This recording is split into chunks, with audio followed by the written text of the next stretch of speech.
just so like you. Oops. We are the next session in this state of the world discussions we are having this morning. We're about to cover, actually, I would say, pretty much a huge range of the planet, from the Red Sea to the South China Sea, navigated troubled waters. Allow me to introduce our speakers. It's to my left, Air Vice Marshal Dianne Turton, the Australian military representative to NATO and the EU. Thanos Dokos, the National Security Advisor to the Prime Minister of the Hellenic Republic. Elizabeth Economy, Senior Fellow of the Hoover Institute in the United States. And Akio Takahara, Distinguished Visiting Professor to Tokyo Women's Christian University, Japan. I'm going to start by addressing Air Vice Marshal Turton and start to somehow connect all these strategic theaters that are implied in the announcement of our discussion today, and how do you see it from the Australian perspective, which is quite central in this area? Great. Thank you. Good morning, everybody. It's my absolute pleasure to be here today to speak about the Australian perspective on the Indo-Pacific. I've often been asked why Australia invests in the Northern Hemisphere. So to many people, we are geographically a long way away, but being a long way away has also meant that Australia must view its security and its economic prosperity through a global context. Of note, 95% of our trade by volume travels by sea, and 99.5% of our digital trade is via undersea cables. Europe and the Indo-Pacific are deeply connected. The Indo-Pacific is home to 60% of the world's population and 50% of the world's GDP. The Indian Ocean hosts more than a third of the world's bulk cargo traffic and 2/3 of global oil shipment. And on average, 2,000 ships transport goods across the Indian Ocean and the South China Sea to Europe and back every day. We are no longer bounded by geography. A stark example of this is the deployment of North Korean troops to fight in the Ukraine conflict, where North Korean forces are gaining valuable combat experience, utilising the Ukraine battlefield as an operational testbed for their weapons, and gaining access to Russian technology and capability. And this capability will manifest in the Indo-Pacific. So today, the Indo-Pacific looms large as an area of intensifying geopolitical competition. We note that China has been undertaking the largest military build-up since World War II, and its assertive activities encroaching the land borders with India and Bhutan, the South and East China Seas, where Japan, Brunei, Malaysia, the Philippines, and Vietnam have rival claims. But to better understand the challenges in the Indo-Pacific environment, let me step you through some tangible examples. So the militarisation of the South China Sea is without a doubt China's biggest grey zone area of operation, with China militarising islands and declaring sovereignty over 85% of the water mass. And in tandem with this, the Chinese Maritime Militia, a pseudo-civil military coast guard, has played a major role in asserting China's 9-dash line. It presents a complex dilemma for policy makers. For one, the force's deniability. Is it deployed military? Is it coast guard? Or simply patriotic fishermen? So if we reflect on the last few decades, we see China executing a strategy that is building on an ecosystem of mutual reinforcement. If we look at the example of the Philippines, we see grey zone activities, the continual challenging of Philippines' sovereignty within their EEZ. And these tactics have included ramming, shadowing, blocking, encircling, firing water cannons, and using military-grade lasers against civilian ships and military vessels. We see legal warfare, where there is the conduct of operations that are inconsistent with UNCLOS and the final and binding 2016 South China Sea arbitration. In influence operations, the conduct of persistent online smear campaigns targeting President Marcos and his policies. And cognitive warfare, leveraging grey zone activities as evidence and establishing norms that makes Beijing and its audience feel more justified to challenge the existing international narrative. whilst also serving to undermine the public's trust in their government. And this model can be equally applied to Taiwan. So if such strategies can play out with impunity in one part of the world, there is every chance that it can be adopted elsewhere by states seeking to expand their sphere of influence through force. Australia invests in the Northern Hemisphere because we see the two theatres as interconnected, as what matters in one matters in the other. And furthermore, Australia places a high value on the preservation of the rule of law, democracy, and the shared value of freedom. What we're seeing playing out today is the law of power versus the power of the law. And this is our looming problem. And to quote Winston Churchill, the gathering storm is a very real one. But we have the agency to affect it, should we be determined to do so. Thank you. Mr. Dokos, I'm moving forward to you. Since you are representing the Greek government in this panel, I would like to ask you a few things about how Greece is facing this whole interconnected world. Since Greece is a big mercantile marine power. We have a presence in the Red Sea in terms of operational capabilities, safeguarding the maritime domain there, the maritime traffic. And I would like to ask you, how does the agenda of countries such as Greece combine with the agenda of the Indo-Pacific countries? Well, thank you, and good morning, everyone. I would convey the same message as the Air Marshal, perhaps using different words and focusing on a different geographical region. So you have in this panel people from the US, Japan, Australia, and Greece. Everyone knows we are next-door neighbors geographically. So what brings us together? And I think the common link is goods, physical and digital, and ships.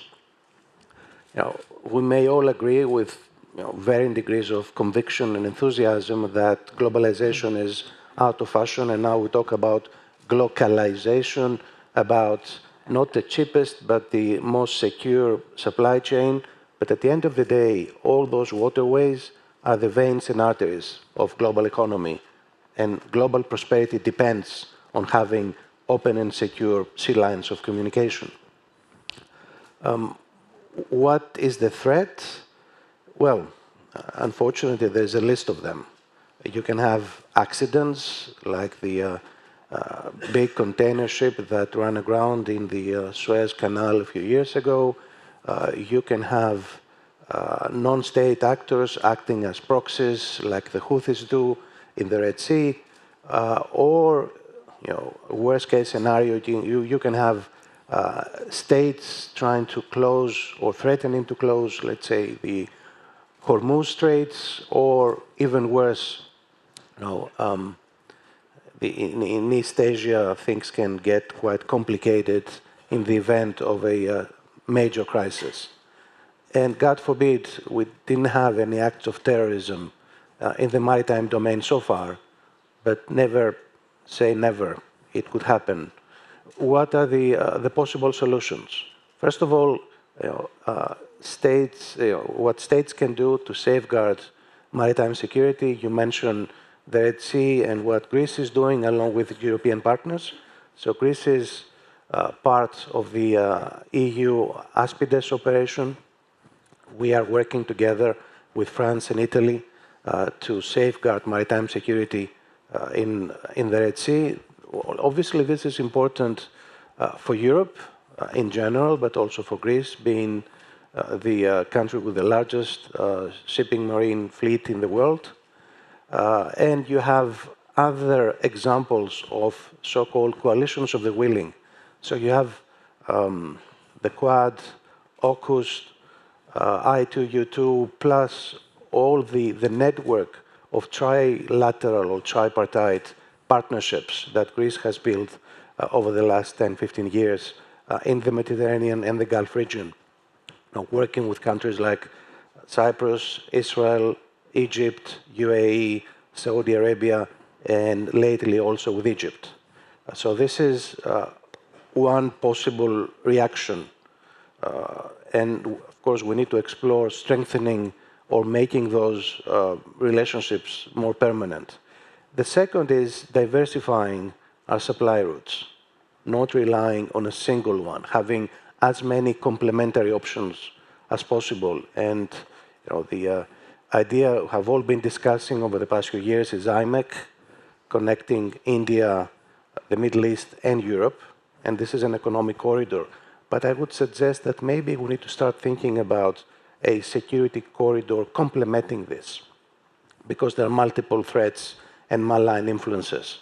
So perhaps we need to think a little out of the box in terms of coalitions of the willing, regional countries plus non-regional countries that have an interest in maintaining stability and keeping sea lines of communication open.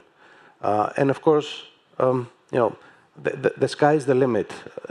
We have a common interest, stability, open lines of communication, maintaining maritime security as much as we can. You have here a group of like-minded countries. There are more. We need to start exploring various options. Thank you, Mr. Dokos. I'm moving now to Ms. Economy. And since we are having this very global approach, starting from Australia, going to Europe, and now going to the US, and can you please a bit describe what's the, pretty much to sketch a general idea of how the US is, looking at this expanded theater in the world, in the Pacific? Sure. Thank you very much. It's a real pleasure to be here. So I'm going to inject a note of optimism in the midst of a lot of upheaval, I think, that's been coming out of Washington these days around tariffs and Russia, Ukraine, and our participation in the United Nations. I think that our policy, our approach to the Indo-Pacific is one that's going to be more continuity than change. So more stability than you might imagine. And I think that's a function of a bipartisan agreement that the free and open Indo-Pacific is a top priority for the administration. And that is a free and open Indo-Pacific that is secure and resilient, and that is actually also challenged by China. And we heard from the Vice Marshal about the range of challenges that China presents in the South China Sea. So I think there's an agreement that we need to develop a credible military deterrent, that we need to be able to compete effectively with China economically, and that we can't do that without working with our allies and partners. So I think that the foundations of the U.S. policy toward the Indo-Pacific are firm, particularly on the security front. And I think if you look at the triumvirate of national security officials, from Defense Secretary Hegseth to National Security Advisor Waltz and Secretary of State Rubio, you will see that they are all both China hawks and committed internationalists. And that the comments that they make about the Quad and AUKUS, about the trilateral relationships, Philippines, Japan, the United States, South Korea, and Japan, that were developed during the Biden administration are all quite positive. That they are committed to upgrading the security relationships with the Philippines, with Japan, with India. Defense Secretary Hegseth's first trip was to the Philippines and Japan. Secretary Rubio's first meeting and the very first day in office was with the members of the Quad, the foreign ministers from the Quad. And National Security Advisor Waltz is headed out to India, and he previously was the chair of the India caucus in Congress. I also have to confess that I myself have been surprised at the level of commitment to Taiwan that I think we've seen coming out of the administration, given President Trump's somewhat non-committal commitment to Taiwan. Nonetheless, I think we've seen the first transit of Navy ships in February in the Taiwan Strait. We've seen the unfreezing of something like $870 million worth of defense assistance to Taiwan. and some moves on the State Department's website that, again, clarify, I think, our support for Taiwan. I think it's less clear where we stand in terms of broader security partnership with some of the other members of ASEAN. I think that we'll get a sort of a clearer idea, a little bit later on. But I also think there's going to be a continued commitment to NATO engagement in the region, and that's something that was very strong in the Biden administration.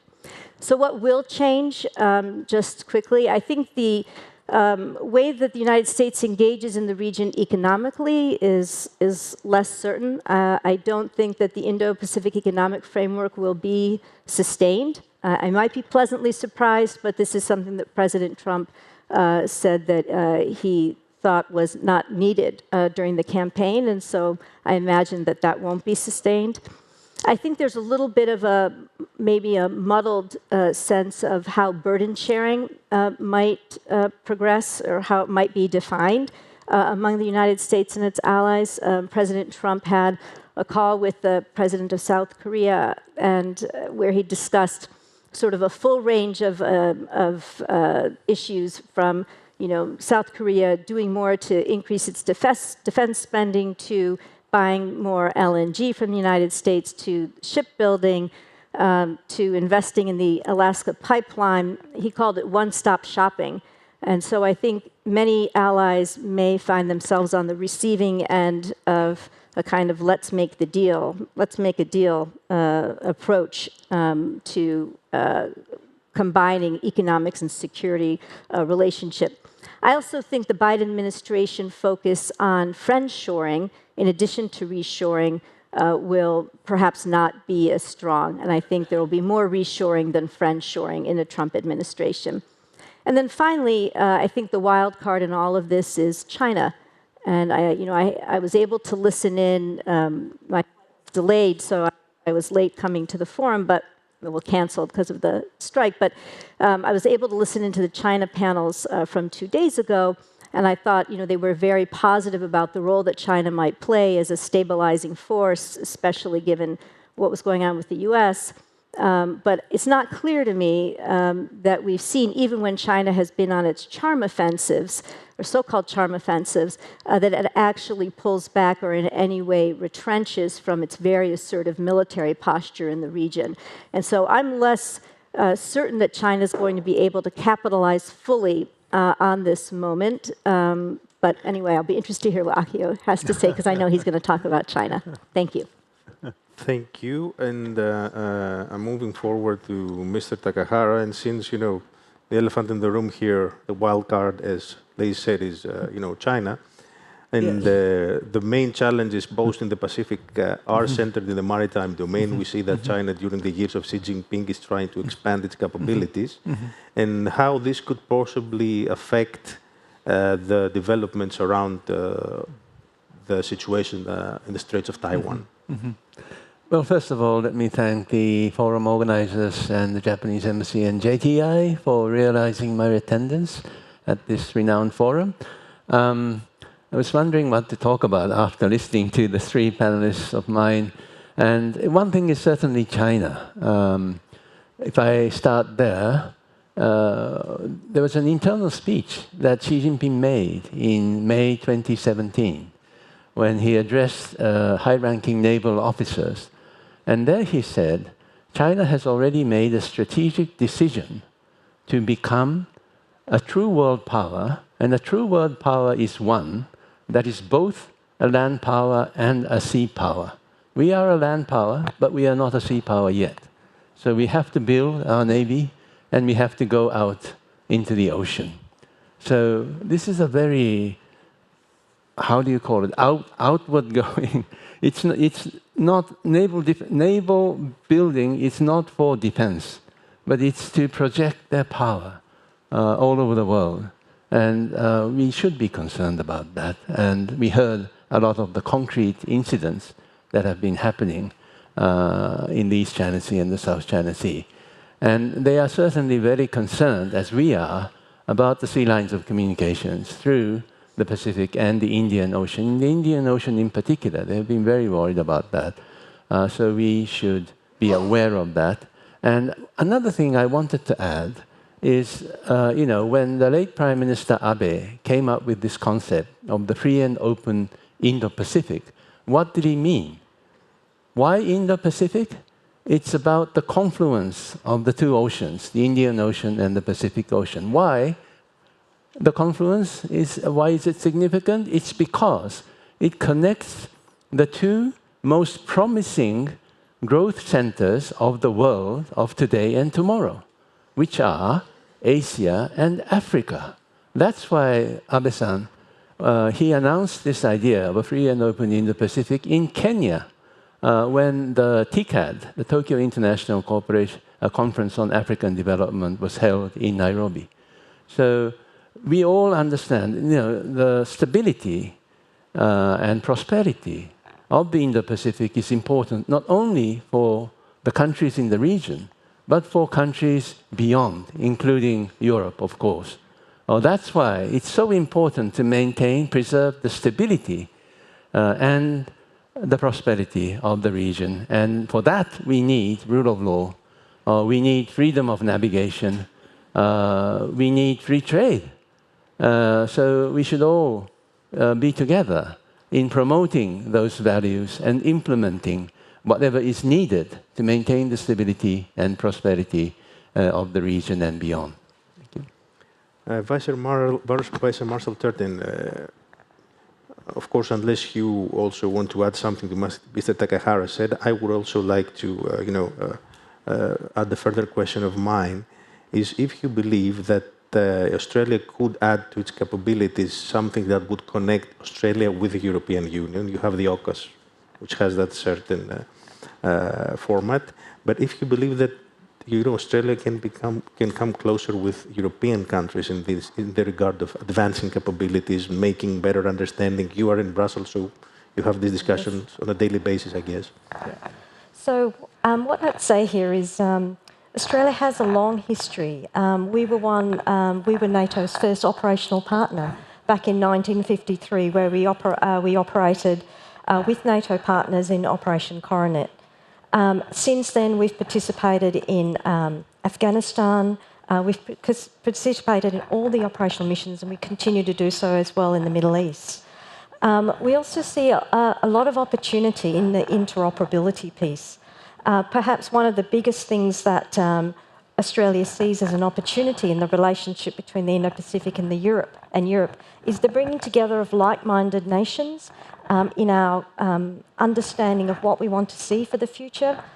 Democracy, liberal democracies, we want to see our freedom of navigation, freedom to trade, and also how we can actually grow in prosperity in terms of our industries. So defence industry is an area where we see a lot of opportunities in the future, but not to compete, but to work together and cooperate in how together we can actually enhance our military capability, one, to deter, but more importantly, so that we can actually work together, we can understand our cultures, and also increase the prosperity across the world, and to demonstrate through working together that is the way ahead. Mr. Dokos, can we find concrete ways of cooperating with the nations, the like-minded nations of the Indo-Pacific? Because to me, at least, it sounds a bit theoretical to a certain extent. Let me make 3 quick comments. First of all, there are broader challenges when it comes to the oceans. So there is the concept of the global commons. And this is uncharted territory. We need collectively to start worrying and doing things about the high seas. And a good example of that is the Pacific garbage patch, which is becoming a major environmental threat. Second point, just to talk a little about China. Now, China has maritime disputes with practically all of its neighbors, and it has a similar approach to that of our neighbor Turkey when it comes to international law of the sea. It has an a la carte approach. Where it is convenient, international law of the sea applies. Where it is not convenient, it doesn't.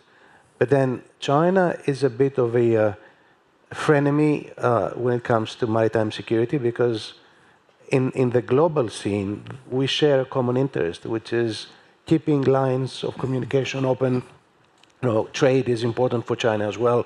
So perhaps there is an opportunity to try to engage China in various parts of the world.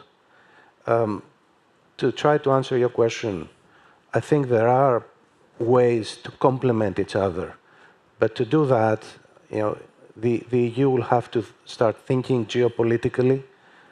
So to me, at this stage, and looking at the regional and global threat environment, it's difficult to understand why the EU is not taking the next step when it comes to establishing permanent maritime presence in key maritime regions like the Baltics, the Mediterranean, the Red Sea. So, instead of having ad hoc missions like Aspides, like Irini and others, we need to start thinking about establishing permanent presence in those regions.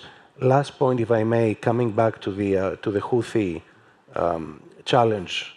Now, there's a saying that once a tiger tastes human flesh, there's no going back. So my concern is that the Houthi challenge now has created an attractive example to other non-state actors.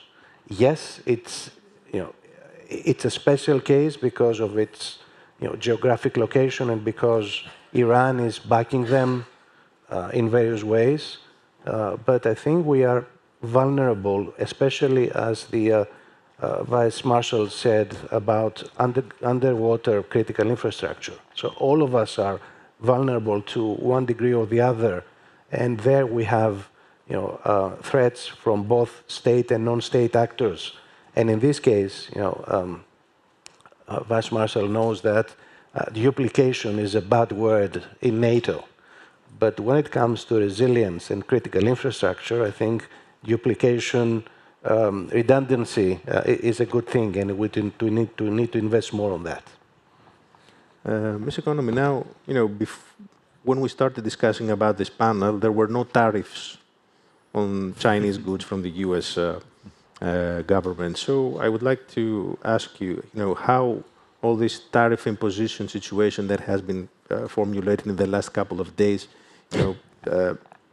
of course, changes the prospect of how U.S.-China relations are going to unfold in the following years, and how it influences the situation in what we're talking about today, the Indo-Pacific.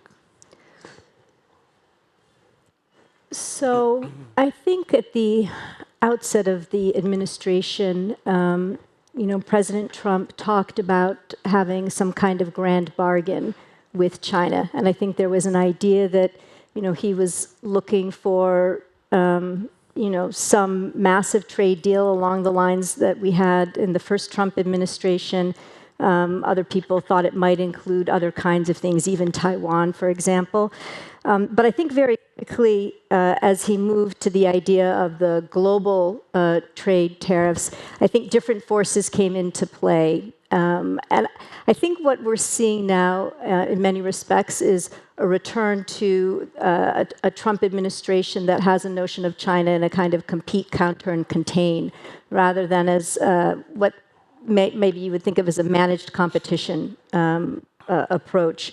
And so if you think about the tariffs in the context, not only as China as sort of the most egregious offender of free trade in terms of the subsidies and non-tariff barriers and the export of its overcapacity, et cetera, I think that's one element of it.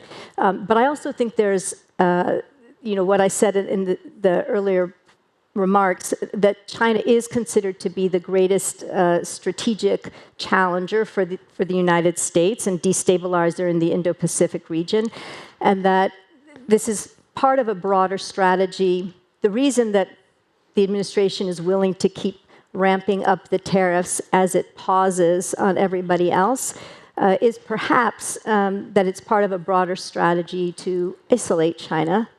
I think we saw that in the effort to pull Russia away from China, that idea of the reverse Kissinger. I think you see it in the attention, the positive attention that's paid to our Indo-Pacific partners as opposed to our European partners. I think a lot of that has to do with our focus on China as well. I also think there are members of this administration that are interested in complete decoupling of the two economies. So I think someone like Peter Navarro doesn't necessarily want to see China come to the table to negotiate. I think there are other members who do. But I think if you look back at Mr. Navarro's, or I guess Dr. Navarro's statements, even before his government service, he was quite hardline on China. So I think that there are a range of things that are coming together that make it challenging for the United States and China to come together around these tariffs and to ratchet down from the perspective of the Trump administration. I think this fits into a number of different kinds of challenges that the administration sees with China, and perhaps even if it hasn't articulated a clear China strategy at this point, maybe it's possible to put the different parts of a puzzle together and see a strategy emerging. How does it affect the Indo-Pacific? I mean, given the vast amount of trade, not only between the United States and China, but the role that China plays in supply chains throughout the region. We know that part of the reason that Vietnam has such high tariffs is because it's basically a throughput for goods coming from China. So I think it's having an enormous impact. And my hope, frankly, is that we will find our way to the negotiating table and we will ramp these down. Maybe after a number of other deals have been struck with other countries. But for now, it seems the Chinese are willing to go toe-to-toe, and Xi Jinping is not interested in backing down or bowing down to President Trump. So we maybe have a little while longer with this.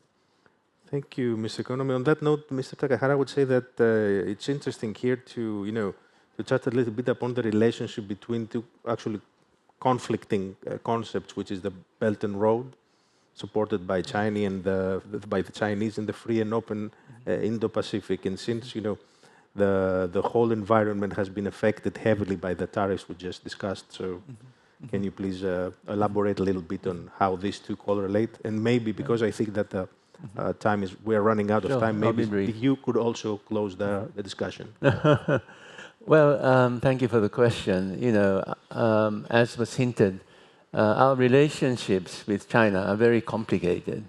We compete with them fiercely on the strategic front. There's no doubt about that.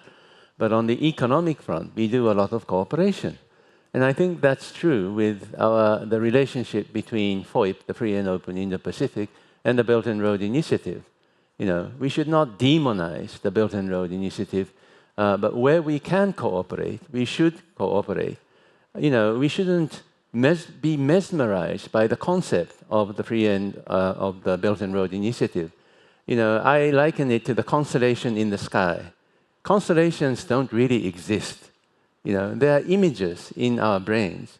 So is there a Belt and Road Initiative somewhere? I don't think so. What exists are the projects, the stars. And Xi Jinping is pointing at the sky, saying, look at all those stars, the projects. You see a dragon there. That's the Belt and Road Initiative. And we go, wow. But what's important are the individual stars, the projects. If the projects are good projects, we can cooperate. FOIP is another constellation, if I may say, Ambassador. So, one star can be shared by two constellations. Two stars can be shared by different constellations, no problem about that. One very good example, November 2023, a state-of-the-art chemical fertilizer plant was completed in Bangladesh. That was a joint production of all countries, or companies, the Mitsubishi Heavy Industry, and the China 7th Chemical Construction Firm. So these things are happening. And Prime Minister Abe himself said that there are 4 conditions about our cooperation with the Belt and Road Initiative. If the project is open, transparent, economically viable, and it doesn't hurt the fiscal conditions of the recipient nations, then we can cooperate. And I think that's what we are actually doing. But at the same time, never forget, we cannot lower our guards when it comes to the strategic competition that actually exists between us and them. They are becoming very proactive, and they have ambitions. So we should be careful about that. Thank you. Mr. Dokos asked for some final comments, so I'm giving the floor to you. Yes. And please don't... Very briefly, my main conclusion is that we may try to develop regional supply chains, but there is no alternative to the global supply chain, and we cannot insulate ourselves from a situation where this supply chain breaks down. So we need a division of labor among interested parties. We need more maritime fusion centers like the one India has created in the Indian Ocean. We need more of those, and we need more multinational maritime task forces to protect maritime security. And on that happy note, I'm closing down this panel. And please do not leave. We have another discussion right away. It's very interesting. It's about the US-EU relations. So stay put.